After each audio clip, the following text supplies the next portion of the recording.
First time I heard it, it was in Chinese, like富二代. I was like, oh, what's that? I made friends with a guy named King, and I looked at his WeChat moments, and like every day that I knew him, he bought a new car, which was just insane to me because I don't know anybody in the US that has that kind of money. All the crazy supercars they drive around and stuff, but it's very interesting. I remember the first time I went to a club in China, I was in the bathroom, and there was this kid using the urinal, and one of his bodyguards was like giving him a back rub, and the other one was like feeding him gum, and I was just like, wow.富二代, I met them in America. Chinese富二代. Studying not too well, but studying in expensive university. They're just studying to just have a diploma. I have a feeling like that. I've met second generation rich, but I'm not sure. They go to nice schools, they can speak a second language, they dress well, and they live in a really nice place. In China, the ones that I've met, they're just a bit show-offy, like they're driving very expensive cars. But in America, it's just like they usually hang out with themselves. Just they have this small group of Chinese and that's it. They don't let anyone in. I've never even heard that phrase before.富二代I've heard, but the other one I've never heard it. Well, that's definitely not really nice to be relying on your parents, especially when you're already grown up. You can have a job by yourself and move out from your parents' house. In my country, it's pretty much the same. I mean, people judge each other because of the money that they have. So it's really easy to say that someone that is poor has like low education or is not as good as someone that is rich. So yeah, we do have a lot of stereotypes back there. Poor people, I don't think we have in Switzerland many people that are really poor.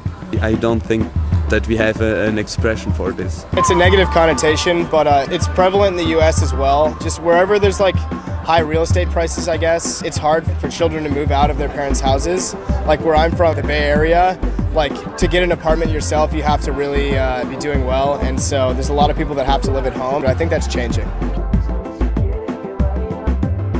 Probably the president. I'm not sure, I don't know. In my country, it's a bad economy for sure. There's a little bit of percentage of rich people who are holding the majority of the wealth in the country, and the middle class is not as strong as we would want to. The different levels of income, and also if your parents die and you get their money, this is one of the biggest reasons. Yeah, I think so. I just don't think we can control it. It's just something that happens. China is getting so rich right now. Everything, like economy is like flourishing, and the government is working well for the country itself. So I think China's case is a little bit different. It's just people that suddenly got very rich in China, like maybe like 10 years ago. Before that they were not. And so now people right now, like rich people富二代also, like they don't really know how to handle all this money and all the wealth that they have right now. That's the differentiation between like China and the rest of the world. Of course, I hope so. Well, I don't think so. Hard work is going to pay well, but I don't think you're going to get super rich with it. Just have to be in the right place and the right situation, and also hard work too, but not just hard work. And someone is rich because he earned it by himself, because of hard work and good education. But if someone just got it from his parents or someone else, then it's not really admirable.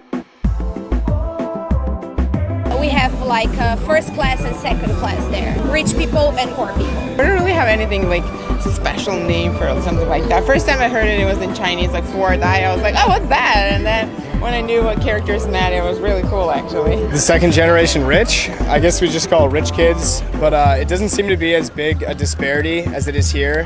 Like in the clubs and stuff, you'll see people with like bodyguards. We don't have such names for these different groups, because in Switzerland the difference between the rich and the poor isn't that big.